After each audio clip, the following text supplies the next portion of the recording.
Ari icera-inĩ rĩa kuona tabarĩra cia ũthii wa na mbere mwena wa Naivasha, Commissioner wa Rift Valley George Natembea nĩrĩo aratũnganira na mwaraho wa maĩ itũra-inĩ rĩa Kĩhoto na matũra mangĩ marĩa marigicĩirie iria rĩa Naivasha na kuona ũgwati ũrĩa ũng'etheirie aikari aya wa mũtuthũko wa mĩrimũ na mũtino wa Aikari kũrika maĩ-inĩ maya.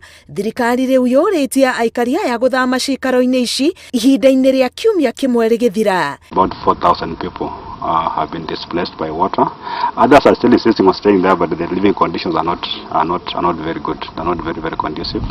We fear there could be an outbreak of disease of cholera because they're using very dirty water that is mixed with sewerage. Gĩko gĩa cioro gĩtukanĩte na maĩ marĩa maumanĩte na mũihũro wa iria rĩa Naivasha na gũthũkangia cikaro cia aikari arĩa aingĩ ao marutaga wĩra wa iganda cia mahũa.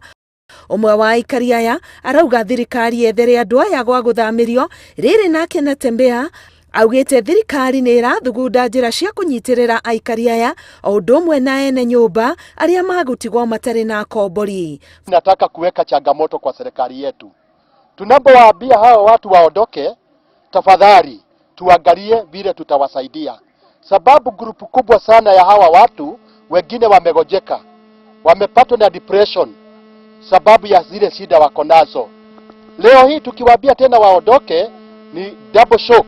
As government, we want to very quickly mobilize food and food items to ensure that there's some semblance of good life.